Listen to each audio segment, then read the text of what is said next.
In the bright world of British royalty, every jewel has a story. But among crowns and royal tiaras, there is one treasure that carries a myth almost as strong as the monarchy itself.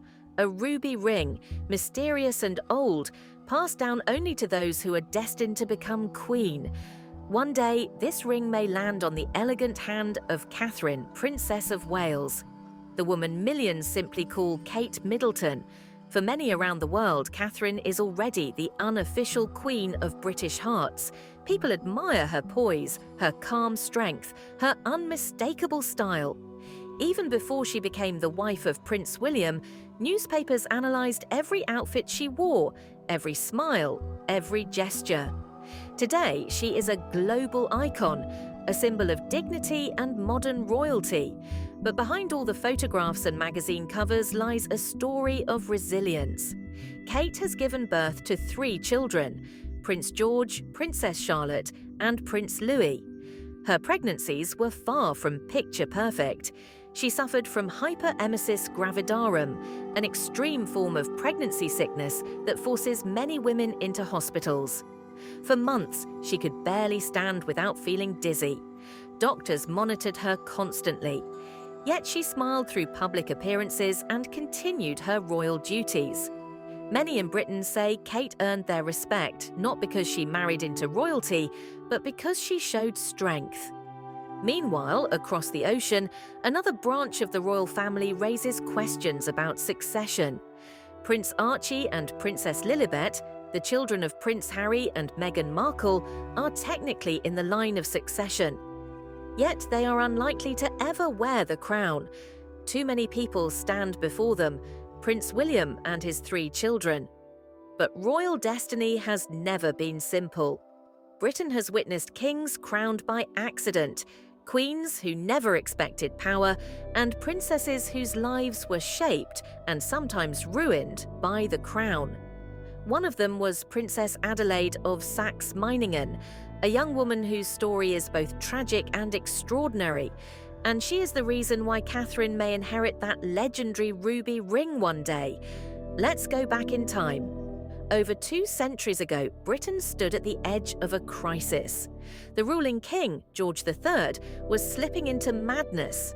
His son, the future George IV, became regent and ruled in his place. He had everything a prince could want: wealth, power, influence. Everything except a legitimate heir. George IV detested his arranged marriage. He openly despised his wife, Caroline of Brunswick, and refused to share a home with her. They had 1 daughter, but soon separated permanently. That single child would die young. The British Parliament realised with horror there might be no next king, and so they came up with a radical plan, a competition among the royal princes. Whichever brother married first and produced a male heir would receive an enormous income. Princes who had spent decades avoiding marriage suddenly became desperate. Even Prince William, the future William IV, a man twice the age of most brides and with 10 illegitimate children, began hunting for a wife. He wasn't looking for love, he was looking for a womb. And that is where the doomed princess enters history. Her name was Adelaide. She did not know it yet, but her life was already decided for her. Adelaide of Saxe-Meiningen grew up far from palaces and diamonds. She was a quiet, well-educated girl from a small German duchy, polite, shy, and completely unprepared for the political storm that would change her life. Her father ruled a minor territory with more debts than influence. Adelaide had no vast inheritance, no grand dowry. In royal terms, she was invisible. But invisibility, as it turned out, made her valuable, not for love, but for convenience. When Prince William received the Parliament's ultimatum, marry and produce a son or lose your wealth, he began searching for a bride with the same enthusiasm a gambler has for the next bet. He tried proposal after proposal. He flirted, negotiated, pleaded. Each time the answer was either diplomatic rejection or scandal, until someone whispered Adelaide's name: young, modest, obedient, poor, exactly what he needed. William had never seen her. He didn't care. He simply wrote a letter to his brother, Prince George, describing Adelaide in one cold sentence. "This poor, innocent young creature is doomed to become my wife." Imagine those words being written about you, destined to marry a stranger twice your age because a parliament wanted a male baby. Adelaide didn't choose her future, she was chosen for it. Her father agreed instantly. A daughter with no dowry might become Queen of England. It was the opportunity of a lifetime. Whether Adelaide cried, resisted, or prayed for escape, history doesn't say. What we do know is that she packed her few possessions and began the long journey to Britain. When she stepped onto British soil, exhausted and nervous, she saw William for the first time. He was 52, she was 26. And yet, fate surprised them both. William expected a dull, timid girl. Instead, he saw a gentle young woman, delicate and graceful, with soft blonde hair and eyes full of quiet courage. He was charmed, almost stunned. Witnesses later said the old prince stared at her, as if springtime had suddenly entered his life. The wedding happened quickly, and against every prediction, something unthinkable occurred. They fell in love. Adelaide treated William with kindness, not judgment. William, loud, reckless, undisciplined, softened in her presence. He stopped his endless parties, dismissed most of his mistresses, and began behaving like a real statesman. The British people adored Adelaide instantly. They called her the gentle rose of the monarchy, the quiet queen, simply our Adelaide. She dressed simply, favoured modest gowns, and avoided scandals. She donated to orphanages, hospitals, schools. Newspapers that mocked other royals protected her fiercely. For the first time in decades, the monarchy had a woman with elegance and compassion. But happiness demands a price. Adelaide loved children more than anything in the world. The palace wrote that she would stop to play with any child she saw, even during formal processions. She prayed for a baby, a prince, an heir, someone to justify her sacrifice. Yet fate, once again, was merciless. She suffered miscarriage after miscarriage. One child was born prematurely and died within hours. Doctors whispered, courtiers gossiped. William stood by her and refused to blame her. His heart broke with hers. In the end, there would be no children. The ring, a magnificent ruby surrounded by diamonds, became a silent witness to her tragedy, a symbol of the queenship she fulfilled without ever giving Britain the heir it demanded. After years of loss, Adelaide turned her love toward another child, her niece, Victoria. A little girl who would one day become Queen Victoria, the longest ruling monarch of the 19th century. But that is another chapter. Years passed, and fate turned another unexpected page. William's older brothers, George IV and Frederick, died without surviving heirs. Parliament, which once mocked William for choosing a poor bride, suddenly faced reality. The quiet princess from a forgotten German duchy would become Queen of Great Britain. When William and Adelaide arrived at Westminster Abbey for the coronation, the air was tense with expectation. The ceremony was supposed to be grand, dignified, solemn, a celebration of royal continuity. But William, unpredictable and stubborn, hated ceremonial traditions. He believed coronations were outdated theatre, a pointless show for the crowds. He made jokes during the solemn prayers. He laughed at the choir. He rolled his eyes at the archbishop. Some witnesses described him as behaving as if he were in an opera, not in a church. But Adelaide stood perfectly still. She walked with the grace of a swan, her pale hands calm, her expression serene. Even the sternest bishops softened when they looked at her. She upheld the dignity of the crown when her husband refused to. During the ceremony, she wore a jewel that shimmered like a drop of sunlight, a large ruby set in gold, surrounded by diamonds. The ring. No one knew it then, but that ruby ring would become a symbol of queenship for generations. Unlike crowns, heavy and cold, the ring rested against her skin. When Adelaide touched it, she wasn't just a queen, she was a woman who had surrendered her dreams for duty. After the coronation, people said, "The king behaved like a performer, but the queen like a monarch." Adelaide's influence changed William. The once reckless prince became a steadier king. He reduced court expenses, refused unnecessary luxuries, and spent hours reading government reports. When ministers tried to flatter him, he simply pointed to Adelaide and said, "She is my wisdom."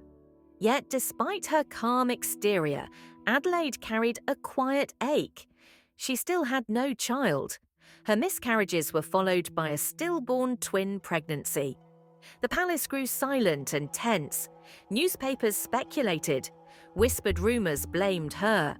A poisonous suggestion spread through society. How could a queen be a mother to a nation if she could not be a mother to a child? William never blamed her. He held her hand through every loss. But Adelaide felt the weight of expectation, the centuries of tradition pressing on her shoulders. And so, she poured her love onto a little girl who wasn't hers, Victoria, her niece. Victoria's own mother, the Duchess of Kent, kept the girl isolated, forcing her to follow harsh rules. But when Victoria visited Adelaide and William, she found warmth for the first time. She sat on Adelaide's lap, sang songs, laughed freely. Adelaide protected her the way her own mother never did. Somewhere deep inside, Adelaide had accepted her destiny. She was not born to give Britain an heir. She was born to shape the heart of the future queen. William made a vow to young Victoria: "I will live until you are 18, so that your mother cannot rule in your place." He kept that promise. He died 1 month after Victoria's 18th birthday. Victoria ascended the throne, one of the greatest queens in history. Adelaide stepped quietly out of the palace. She travelled. She donated her wealth to hospitals and orphanages. She lived simply, wearing modest dresses and attending church services without a single guard trailing behind her. For 20 years, she remained the embodiment of quiet dignity. And the ring, the ruby ring, passed from queen to queen. A new tradition was born. Every future queen consort would be crowned wearing Adelaide's ring. Queen Alexandra, Queen Mary, Queen Elizabeth, the Queen Mother, Queen Camilla, and soon Catherine, Kate, the modern princess whose destiny echoes Adelaide's, adored by the public, shaped by duty, loved for her grace. The ruby is waiting. Today, when people look at Catherine, Princess of Wales, elegant, calm, graceful, they often forget that the royal family once doubted her. She did not come from aristocracy. She did not have titles, palaces, or noble ancestors. She was simply Kate, the girl from Berkshire who met a prince at university. And yet, much like Adelaide, she entered royal life not out of ambition, but out of love. Before Kate ever touched the ruby ring of history, she received another ring, one that carried its own legend. Prince William proposed not with a newly made diamond, but with a sapphire surrounded by 14 diamonds, the famous engagement ring of Princess Diana, a ring that belonged to the woman the world called the People's Princess. Diana had chosen it herself from a jeweller's catalogue, something shocking for the royal family who expected unique, commissioned jewels. But Diana didn't care about tradition, she cared about meaning.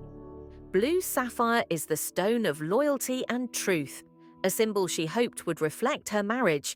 It didn't. After her tragic death, Diana's ring became more than jewellery.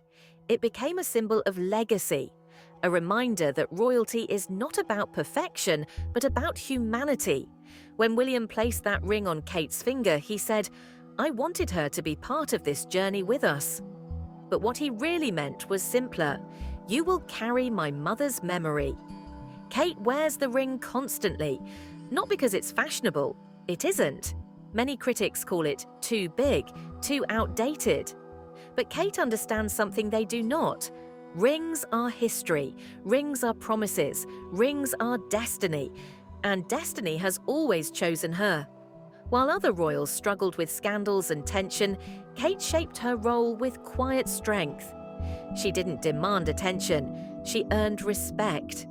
She learned the protocols, studied the history, protected her children from paparazzi, and stood beside William through every storm. Much like Adelaide, she became the steady centre of the monarchy. People do not simply like Catherine, they trust her. British newspapers call her the monarchy's anchor, the future of the crown, the queen of the 21st century. And somewhere in the Tower of London, locked inside a vault with centuries of royal jewels, waits a ring, Adelaide's ring, with a ruby that glows like a captured flame. For more than 190 years, it has appeared only during coronations. It rests on the hand of a queen not by beauty or birthright, but by destiny. Queen consorts who wore Adelaide's ring were respected, admired, beloved. Queen Alexandra, glamorous and elegant. Queen Mary, a pillar of duty. Queen Elizabeth, the Queen Mother, the woman who saved Britain's morale during the war. Queen Camilla, crowned beside King Charles after decades of controversy. Soon, according to royal tradition, the ruby ring will be placed on Kate's hand. Imagine the moment. Westminster Abbey, cameras silent, 1,000 years of history watching. Kate steps forward in a gown embroidered with symbols of the United Kingdom. William places his hand over hers, a gesture practiced since the time of medieval kings. The Archbishop extends the ring toward her, the ring that once belonged to Adelaide, the queen who could not bear children but gave Britain a future. Kate doesn't need to speak, she doesn't need to smile. The ring speaks for her. It says, "You belong to history now." There is a moment in every royal life when the world stops counting headlines and starts remembering history. For Catherine, that moment will be Coronation Day. Picture it. The ancient bells of Westminster Abbey echo through London. Trumpets cut through the silence. The same fanfare heard for kings and queens for nearly 1,000 years. Outside, thousands of people gather, their faces lifted to giant screens. Around the world, millions are watching. Inside the Abbey, Catherine walks slowly down the aisle. Not Kate Middleton, not Kate, the princess who married a prince. But Catherine, Princess of Wales, the future Queen of the United Kingdom.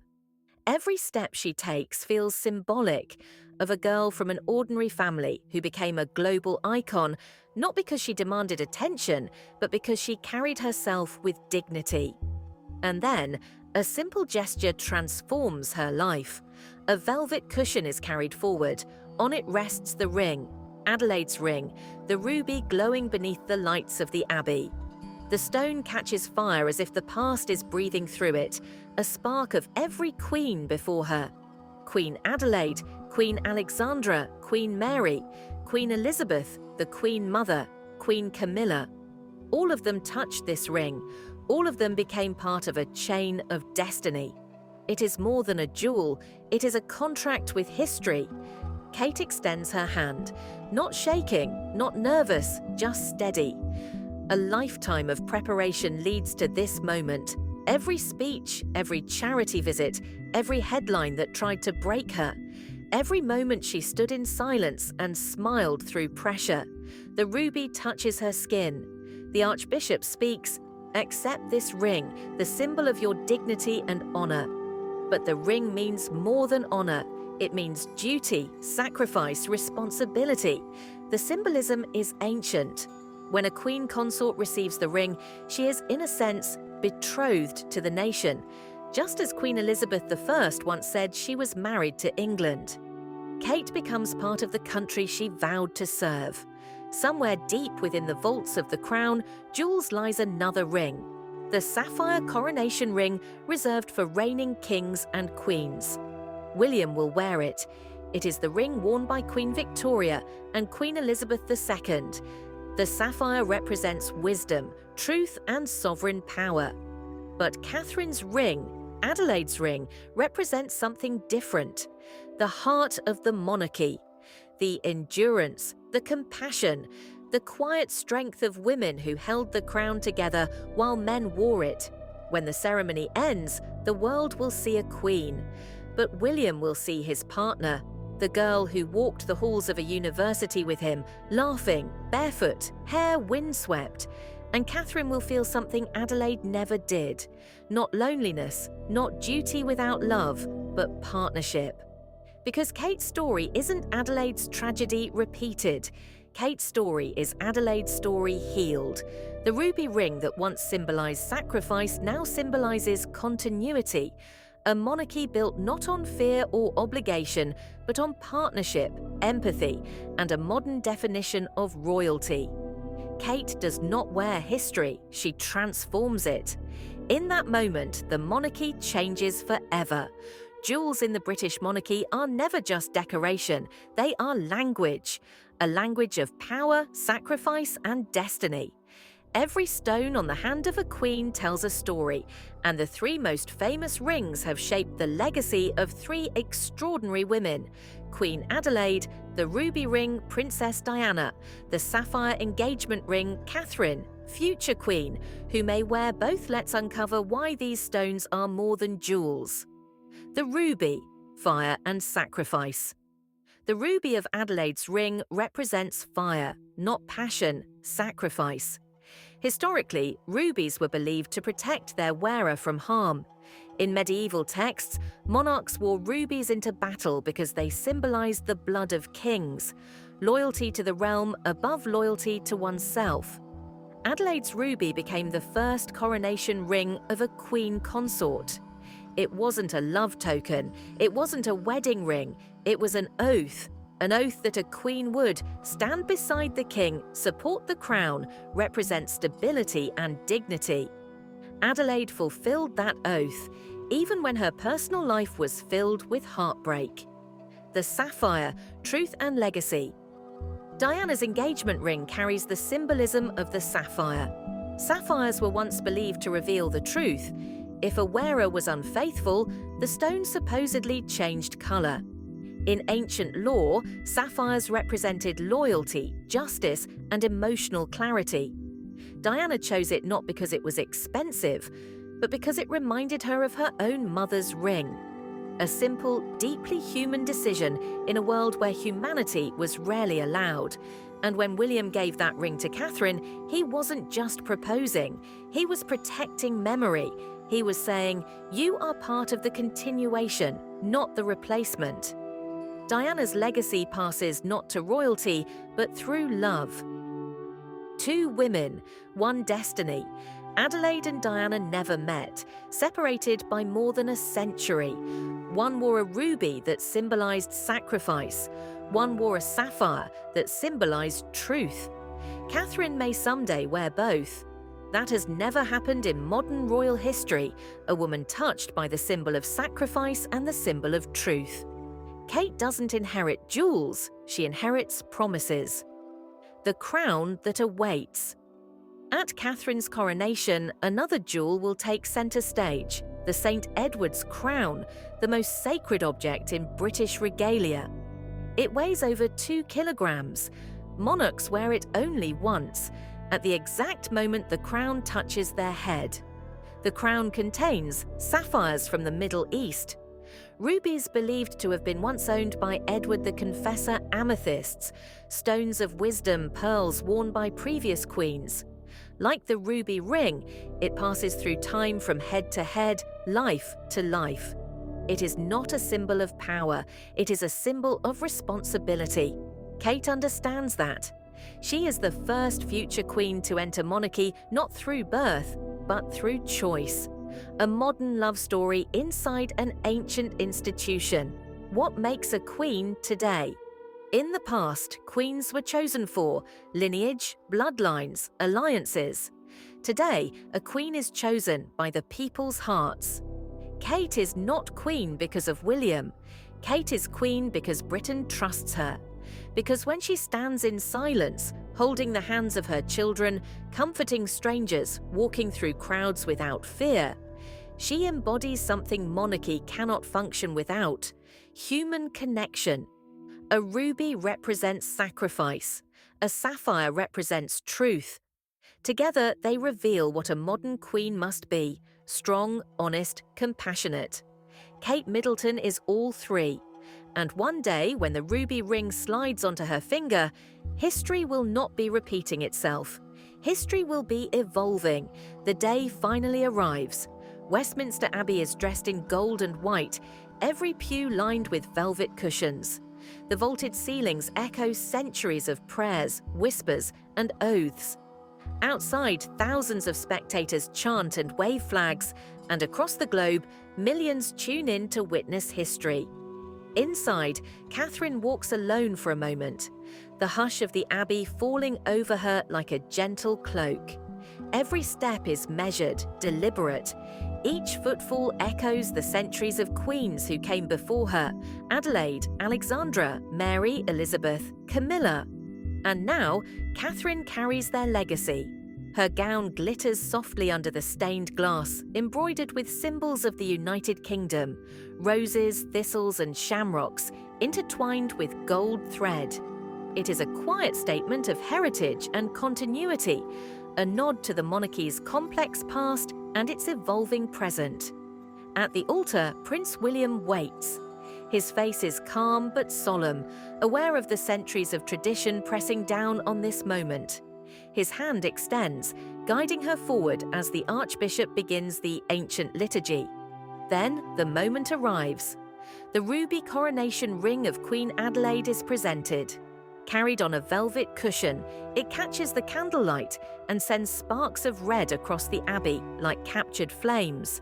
The Archbishop holds it with both hands and intones the words, "Centuries old." Receive this ring as a symbol of your dignity and honor. Wear it in service to your king, your country, and your people. Catherine takes it. And in that instant, the abbey holds its breath. History is no longer a distant echo. It is alive, sliding onto her finger like it was always meant to be there. William will wear the sapphire coronation ring, connecting him to Victoria and Elizabeth II. Catherine's ruby and William's sapphire, side by side, create a silent dialogue: wisdom and compassion, duty and heart, tradition and renewal. The Archbishop continues with the crowning, placing the St. Edward's crown on William. He lifts the imperial state crown over Catherine. For a heartbeat, the abbey is silent, only the sound of their breathing, measured and steady. When the crown settles on her head, Catherine is no longer just a princess. She is queen in all but title, the living embodiment of centuries of monarchy and the promise of its future. Outside, crowds cheer, cameras capture the moment, but it is more than spectacle. It is the culmination of legacy, duty, and destiny. In that instant, the story of Adelaide, the doomed princess who never bore children but shaped the monarchy, merges with the story of Catherine, the modern queen, chosen not only by birthright but by devotion. The ruby ring glimmers on Catherine's hand. It is more than jewelry, it is a covenant. With it, she accepts the responsibility of thousands of years of monarchy. She accepts the hopes of a nation, and she accepts her place in history.